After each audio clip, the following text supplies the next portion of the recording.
Hey guys, welcome to 30-Year-Old Virgins. This is Sean here. I got a special guest with me. I got Andy Sziraki. What's up, Andy? Real special. Real special. You are real special. Oh, So, yeah. to those of you guys that don't know Andy, Andy's a personal trainer. He owns a personal training studio. He's a fitness model. He's a fitness actor. He was on a soap opera. Which soap opera were you on again? One Life to Live. One Life to Live. Look for the pool boy. The Pool Boy. One Life to Yeah. Live. Yeah. Let's see. What else you got, man? You were Career peaked real early with that one. yeah, you definitely peaked. What year was that? 2005 or 6? Yep. Peaked too early. Yeah, peaked way too early. At least you have more hair now than you did then. Yeah, barely. It's still no patches in here, you know? Yeah. Let's see. You also had your shirt off with Terry Hatcher. That right? Oh boy, hold on, wait. Yeah, make sure the wifey's not around for that. Yes, that was absolutely correct. Don't worry. We have photographic evidence of that one as well. Don't worry. I'll send her the link to this. Yeah, we'll dub her the wife copy of this. She doesn't need to see the real one. Yep. Let's see. Oh, most importantly, Andy's a Star Wars geek. The biggest Star Wars geek I know. I don't know, understand how you knew. How'd you? So basically, my canned answer for everything today is use the Force. That's about it. Pretty much. Yeah, we can leave it at that. Interview over. Well done. Hey, nice talking to you. That's a wrap. Met this guy in college. We worked out together. Hang out a lot. That's my boy. I miss him. Dude, I love that, man. Yeah. There you go. Yep. Did I miss those days? Yeah, those are fun days when we used to those work are the out together. best. I was his dummy, for lack of better words. He tested out every single hard workout on me. Yeah, it's like, dude, I got this new one. You're like, great. What are we doing today, Andy? Sweet. We're going to work out at 8 o'clock again. You guys know how hard it is to work out at 8 in the morning when you're in college? Yeah. It's brutal. Seriously. Yeah. Seriously, man. Oh, man. I'll tell you what, man. We had a good program. That was good. Those are some of the best years. Yeah, another backstory to Andy. I know you're not supposed to talk about your bachelor party ever, but this is a story that I love to tell about Andy. So Andy flies in from Florida to my bachelor party, and he's training for, what were you training for? Some like bodybuilding show, whatever it was. I can't remember the name of it, but yeah, it doesn't matter. You were on ESPN. It was big enough to be on ESPN. So this is the week after my bachelor party. So this guy's drinking with us, drinking heavily with us. The next morning, at like 6 in the morning, he's got his workout bands. He's working out. I'm like, what are you doing? Who does that? Dude, I had to, man. I had to get in there. I had to get up. I felt guilty. I'm like, no, the empty calories, they're going to find me. We were on a 2-day. If you're traveling, there's no excuses. Wake up and get your exercise bands out and work. Yeah, this is true. This guy, he was ordering salads at bars he probably shouldn't have been ordering them at. Yeah, I don't think anybody orders food at those places, but dude, I had to eat. It said steak salad on the menu, so I'm like, bring it. You guys can read between the lines. You know what I'm talking about. Yeah. But anyways. Who goes there for the food, honestly? Oh, man. So Andy lives in Florida. Andy's originally from Toledo, Ohio. So Andy is an entrepreneur. So Andy, what drives you every day to do what you do? Finding your passion and just doing it. You know, finding what you never want to get sick and tired of learning more about doing and providing and things like that, and find out what that is. For me, it was I was a weight room dork. Like I couldn't get my hands on enough information about training and changing up these programs and doing stuff like that. So I found out, like in school, you try to find your passion while you're in college, just discovering like what you want to do. And I'm like, gosh, I have these classes that I don't really care about, but I know it's going to make me a well-rounded, knowledge-based person.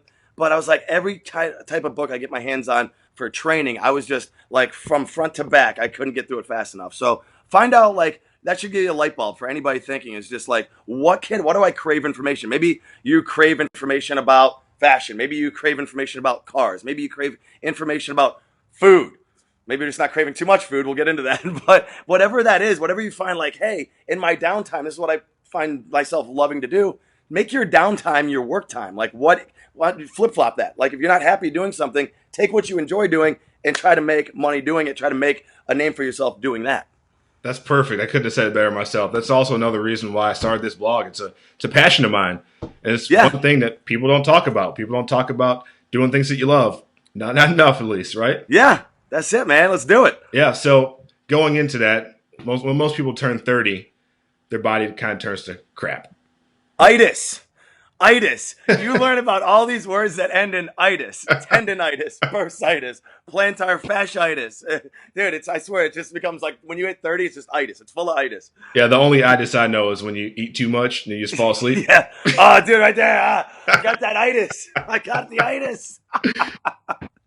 So I've been reaching out to a couple of you guys who've been following our blog. And obviously, Andy is literally a professional at fitness. And I got a bunch of questions for you, Andy, if you want to answer these. These are not from me. These are from other people. So let's you ready? go. Yeah. Right. Ask a professional. Let's go. So question number 1.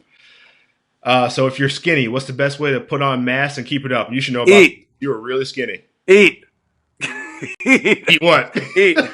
No, keep it simple. If you're skinny, like I definitely was, it was so hard for me to put on muscle. But you have to do bodybuilding programs. So just get in the weight room and hit a muscle group each day. Try to do as many sets as you can in the rep range of 10 to 15, okay, for a month. Then drop down in your reps, maybe like 10 to 6, and then maybe go 15 to 20. But every month, change up that rep range. But do as much work as you can, and those muscles have to be sore. A good sign that you've been working out hard is muscle breakdown, so make sure you're doing that. So if you're skinny, add a lot more bodybuilding and eat a lot more. If you're looking in the mirror and you're gaining the wrong type of weight, then you really need to focus on eating more protein, more carbs. But some of these ectomorphs I've met, I mean, eat high quality foods, but volume and quantity is definitely a key factor in putting on weight.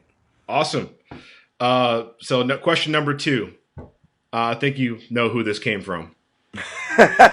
What can a woman do now while she's pregnant to help her with losing weight later? After the baby? Yeah, who'd you pull for this one? I don't know, right? Congratulations, by the way. Thank you. It's coming soon, dude. That's awesome. Any day, any minute. 2,400 diapers. So the best answer is, woman that's pregnant, keep doing, if you were on a program before that, keep doing all that you can do and subtract 2 things.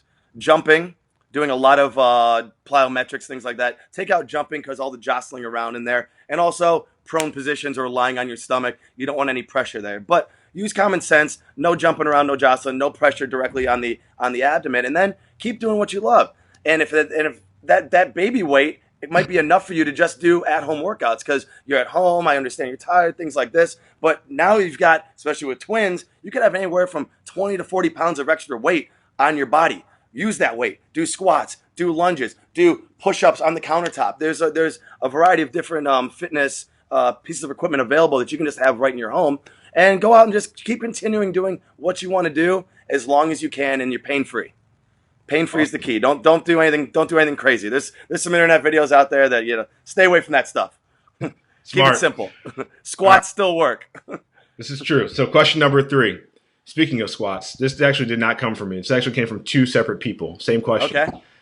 They both have bad knees. What's a good workout that will burn calories but will be low impact?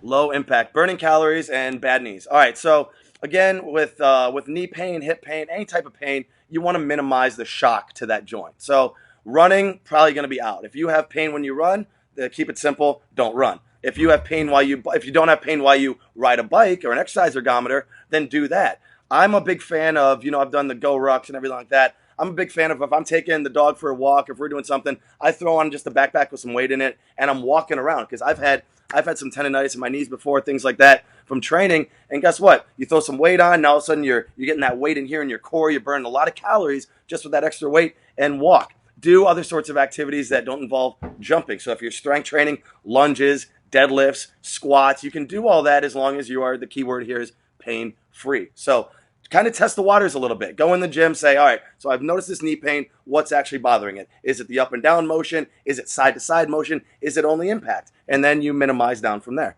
Nice. Question number 4 actually comes from a favorite of yours and mine. It comes from Homer Simpson. Oh boy. So how do you get the perfect body while eating like a fat pig? I think this is like the inner fat kid in all of us, right? Like how do I maintain this and just do what I want? Well, the real answer here is discipline. You can't have the body you want and continue to eat like crap. Now, if you have an appetite, all right, and you just need to feed that appetite hunger mechanism, that's different. Eat right things. Eat high quality proteins. Eat a lot of veggies. a lot of minimize your carbs, a lot of proteins and vegetables, a lot of salads with every meal, and that'll satiate, that hunger mechanism. Now, if you're just a fat kid and you just love like ho-hos and Twinkies and things like that, the answer I have for you is don't leave the gym and just eat those while you're at the gym and just stay working out for the whole time. And you might end up getting somewhere and, getting the best of both worlds there. But cakes and pies. Yeah, cakes and pies. But no, the answer is there. Here's another tip I think goes along with the question a little bit. Your stomach is a dumb organ. Okay, when your stomach isn't stretched out, it's like tight. Like first thing in the morning, like you're hungry. It's angry. It's like, feed me, right? When you're done with Thanksgiving dinner, any dinner, and the stomach is extended or you've ate a big meal, well, I'm not hungry. I can't eat anymore. So you have two things there. I can't eat anymore, and I'm so hungry. What's the difference in the stomach? It's stretched out, okay? It's tight. So when you're eating food, start off with your vegetables, your high-quality proteins first, and have at least a full glass of water. And because the water will help fill out the stomach as well and get you that uncomfortable stretched stomach feeling where you don't want to eat anymore, possibly before you even get to the bad things on your plate, like the carbs, this, that, and just stay away from the sweets. So I think we're covering a lot there. But again, your stomach's dumb organ. It's stretched out. It's happy. So you get to that point using high-quality proteins, vegetables, and hydration. Funny thing, that was actually just a joke of a question, but I'm glad you answered. Wait, Homer really didn't say that? Homer really didn't say that. He really didn't say that. Oh. You tricked me, you. All right, so back into the real question. So next question. How much cardio is too much cardio? I kind of know where you're going to go with this because we did work on it. What is cardio? What is this cardio? What is that? So why don't you tell us your thoughts on cardio? So, all right, cardio. I think there's a misconception of what cardio is, and everybody thinks there's a disconnect between cardiovascular exercise and weightlifting and weight training. And cardio, people think of running or biking or anything like that. Cardio is just kicking up your heart rate, cardiovascular. So it's kicking your heart rate and respiratory up a notch, okay? My biggest piece of advice is do that through a bodybuilding approach, a high-intensity interval training bodybuilding approach. So if it's upper body day, I'm just going to keep going from muscle group to muscle group, keeping my heart rate elevated, doing those bodybuilding exercises. So I'm getting the muscle breakdown, which will turn into muscle growth, and I'm getting the calorie burn, which will help me lose a lot more fat, all in the same process. As for a lot of people, I think have a misconception of, I just need to do cardio to lose weight. Mm-hmm. That's a big misconception. The more muscle you have, the more weight you're going to lose just sitting here having this interview. Because we have created muscle on our bodies, our muscles are actually keeping our metabolism revved up because it's active tissue. It needs to be fed. So naturally, the more muscle you have, the higher your metabolism will be. So doing the strength training, doing the bodybuilding will help you burn fat while you're sitting on the couch, watching a movie, doing anything. When you're done doing a cardio session, say running, biking, anything like that, as soon as you get off the bike, as soon as you stop, your heart rate relaxes, you're done burning calories. There's no other recovery mechanism in your body. Mm-hmm. But with bodybuilding, you're recovering for, on a molecular level in your muscles, you are recovering for 72 hours, trying to repair that broken tissue that you did. So that repair process isn't free. You got to pay those little satellite cell workers to go in there and repair that muscle for you. So long-winded answer, but back to cardio. Do your strength training, kick up. Try not to take these long breaks. Some people you see at the gym, they're on the bench press, they get on the phone, they sit around for 3 or 4 minutes, then they bench press again. Well, while you were doing the bench press, you could have gone over there and done pull-ups. Then you could have done some core rotations. Then you could have done maybe a balance exercise, keeping your heart rate up, and then you're back to bench press, and you've stayed active with those other 3 exercises for 4 minutes rather than doing one set, waiting around, doing one set. Keep moving. Make use of your time in the gym. Just keep your body moving. And at the end of the day, if you want to run, get on a bike, do anything, you can do that. But make sure you've got a resistance training program in place before you start adding other things like that. So a follow-up question to that. This question came from a female, and I know that my wife, for example, when you had the conversation, you told her to start lifting to get in shape. So A lot of females, there's a misconception out there, if they lift, they're going to get bulky. They're going to look like China from WWE. Yeah. So thoughts on that? Oh, I got lots of thoughts on that. And being in this industry for so long and dealing with so many types of people, and it's breaking that classical conditioning that you are going to get bulky. They look at men and they see men lifting weights and they're like, oh, if I do that, I'm going to look like that. And they probably all saw that one like East German Helga warrior princess when they were like a little kid, like, oh my gosh, she's a bodybuilder. Gosh, she lifts weights. I'm going to look like that. No, you're not. Okay. There's a hormone called testosterone. We've got a lot of it. They don't. And all the weight training you're going to do is going to make you toned. It's going to give you the body that you want. And if you start to put on more muscle than you want, then you take a break from the weight training and you go back to a different mode of exercise. That means our job here is complete. You've got the body you always wanted. You can always stop this process. So if you're sitting here and you're looking at the butt in the mirror every day and you're like, okay, whoa, all right, we're good. Maintain that now. You've got control over this whole situation. So my advice to them, if you're just lifting light weights and going through the motions, you're not getting anywhere. You need to struggle. You need to reach that failure point with your muscles, especially women that, want to have the tone, lean bodies and everything like that. And what I just mentioned about having the metabolism kicked up all day long, that stems from weight training. And that doesn't mean fake weight training, like grabbing the 10 pounds every time in the gym. You need to keep progressing. So if it's 10 one day, it's 15 the next, if it's 20 the following week, and keep progressing. Yep. And also, there's a misconception when somebody picks up weights, they think that they're so heavy, but you realize you're not using your forearms and your biceps to do a squat. It might be heavy, like, to lift that weight off the rack, but you got the big muscles back here in the legs and the butt and everything like that. So don't be like, you think it's heavy because of that mind to hand, sensation. Like I'm lifting something heavy. Your glutes and your legs can take a lot of weight. Don't be afraid. And again, you have control over the whole thing. When you think it's too much, stop. Go for a run. I like it. So follow up with that. So we talked about the workout. Another question from the same person: to foam roller or not to foam roller? Does it help with that? Is the question. The question. Foam roller. There's a lot, and I don't have a lot of knowledge on it. In my experience of foam rolling, I do like it. Now, here's where the experience of me comes in a little bit. I don't like it to keep an injury, to subside an injury that I've got. If I've got a chronic injury and I find myself foam rolling all the time, that should tell me that something chronic's going on with my body. I'm not getting any better. And why am I doing this type of therapy when it doesn't seem to be working for me? So foam rolling, when you do have tight muscles and things like that, foam rolling is essentially massage. You're self-massaging, giving yourself self-healing, if you will.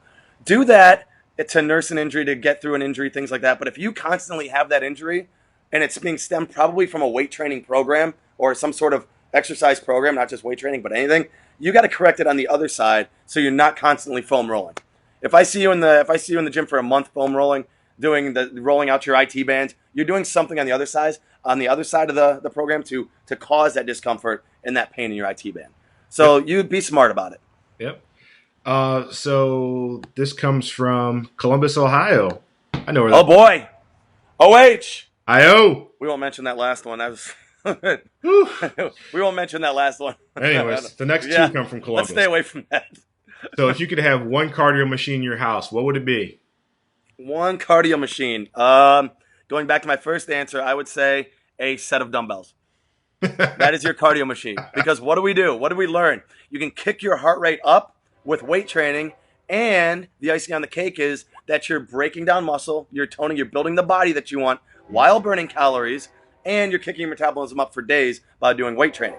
Yep. So with cardio, you're just getting the heart rate up. You're not breaking down any muscle. You're not kicking up that metabolism, but you can do all three with a set of dumbbells. We like power blocks because they're like compact. They're like this big, and you can go 5 to 50, 5 to 90 pounds. There's a little plug for you guys at Powerblock for treating us so well. Powerblock. I'll put a link for Powerblocks. Bottom of the blog. There we go. So other than that, I would say if you're just not going to listen to anything I just said, keep doing whatever you like to do, and it has to be enjoyable for you. If you're a runner, run. If you like the bike, get a spinner. If you're a rower, row. If you really want to just burn the most calories doing some type of just really tough exercise without lifting weights, there's something out there called a VersaClimber, and to this day, it is probably one of the hardest pieces of equipment I've ever used. I mean, you're basically climbing up a wall on this thing. It's tough. It's tough. I would say second, an Airdyne bike, because you are getting upper and lower body. But again, dumbbells first. All right. This came from the same person. So put yourself in his shoes. So you got 10 minutes to work out. You're in the basement. What do you do? Do you have any weights, or is it just body weight? No weights. And you maybe have a chin-up bar. And maybe have a chin-up bar. Mm-hmm. All right. So here's what you do. You bust out 10 push-ups. You go up, get as many pull-ups as you can. Then you go as many squat jumps as you can in 30 seconds. Then as many sit-ups as you can. Then hold a plank. Repeat that about, 1, 2, 3, push-ups, pull-ups, squat jumps, sit-ups, plank. There you go. Repeat that 4 times, and that should be 10 minutes. So you got an upper body push, upper body pull, lower body power, because you're not going to get enough resistance to do anything like that. And then you've got a core exercise, 2 of them, and you should be pretty good to go there. And you can split those. You can split those squats up into split jumps, anything like that. But that's a pretty well-rounded 10 minutes. Can you back up a little bit and show me one? Yeah, what you want to see? You want me to go? We can go right now. Do it. Do a squat jump. You want to see this? All right, here we go. Hold on. Let's get this going right. He's gonna do it live. Oh, he's gonna do it. Don't you call me out. All right. So you want to go here like this, okay? Oh man, we gotta get back just a little further. Do it. There we go. We got the little Buddha in the background over here. So always with a squat, and this goes for a squat or a squat jump when you're holding weight, anything like that. Keep your chest up, drop your butt down here, and you want to be basically down and up. Yeah. Down and up. Do You it. want the squat jump, get on up there, and jump off the screen. But always with the squat, keep your heels. Not sure if you can see my feet. Keep your heels on the ground, chest up, butt down. Don't do this stuff. Okay? If you're looking in a mirror, you're gonna be able to see that logo on the shirt. You don't want that logo to go away. That means you're bending your chest down too much. So there you go. That was perfect. The squat and the squat jump, heels on the ground, chest up, butt down. I could see your feet too, so that was perfect. How was that? That was good. That was good. That was beautiful. Yeah. Those Nike Pegasuses. Ooh. All right. So fastest way to pack on muscle in your arms and your legs. Fastest way to pack on muscle anyway, without even being the arms and the legs, is do those exercises that work those muscle groups. So if it's arms, it's bicep curls and tricep extensions. Play with the rep range. Pick a new rep range each month and go to failure. Make sure you're not going, all right, bicep curl. How many do I do? 10? Okay, cool, 10. Like you didn't do anything. You need to be like, 10 now. Dana! Remember that guy Arnold? Remember him? That voice? 10! Yeah, not 10. Like that's not doing anything. You're moving like air. All right? So make sure you're failing. You pulled out the True Lies, Arnold. Dana! Dana! You're too heavy! I need to do my reps! No more cookies! I'm getting fat! I'm in my 30s! I got the itis! So anyway, packing on muscle, pick a rep range, go, try to get, 9 to 12 sets per muscle group in your workout, and fail. Get to that point where you can't do another rep, and you'll be good to go. The body will break down and build and do all that stuff. So that's true for any muscle group, not just arms or legs. And legs, I'm assuming you're going to say squats. I was gonna say I like to stay off machines. So I like standing bicep curls. Why? Because I got to engage my core. My whole body's loaded with weight. With legs, squats. I like back squats. They're a fine exercise. I really love front squats, holding the weight in front. That's more of a functional exercise. If you say, "Hey Andy, I need you to fly home to Ohio. I need you to help me move a couch," I'll be right there. But we're gonna lift it in here. We're not gonna be lifting it on our backs. So It's more of a functional way to gain some real world strength. That deadlifts are great. Hex bar deadlifts are my favorite. Regular deadlifts, cool too, for the hamstrings and the glutes.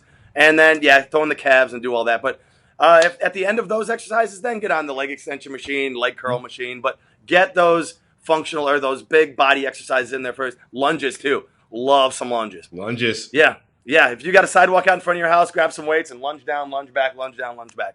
Nice. You're right there. I love it. Last question. You ready? Hit me. All right. What is your favorite pre and post workout supplements? Supplements. Actually taking a hiatus from most supplements in the last little bit. That's it, right? Supplements? Supplements? You say supplements? But I love some of the stuff that's out there. I found out I get better results. The less I rely on supplements and the more I rely on food, I'm getting better results like that. So, I mean, we lifted together in college for years. 8 o'clock, baby. Oh, yeah. Every morning. Oh, boy. But I remember we'd lift, I'd go to class, I'd have a protein shake. I'd have 3 more classes, have a protein shake. I didn't have time to eat. Didn't really meal prep back then. We're poor college kids. So I relied heavily on shakes. And I saw some gains here and there. But if I just have my one shake after my workout, And the rest of the day, I'm doing food. So it's a little bit more disciplined. You got to make sure you're getting that food. You have access to that food. So either pre-made food or prep food or meal prep. Get that going. But I like post-workout shake, okay, with some carbs and protein powder. Which shake? I like Isopure. Okay. It's Isopure low carb, and it's got like a whole spectrum of vitamins and minerals in it. It tastes great. It's like Dutch chocolate, I think, is what it is. Okay. But it's great. I mix that up. It mixes easy with water, and I'm just a water down the protein shake guy.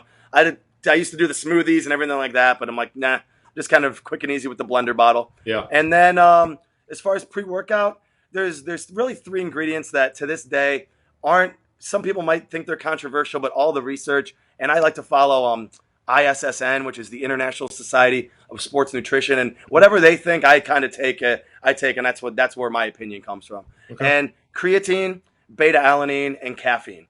Like if you find those 3 ingredients in a supplement, or buy them individually and make your own, those are the safe ones. You can have a little caffeine. Mm-hmm. Creatine's safe, and beta-alanine's a nice one too. Also, your amino acids, get those in there as well. But yeah, hit me with the safe one. What's a safe one for someone who doesn't know anything about what we just talked about? I always liked C4. Okay. C4 is really good. Yeah.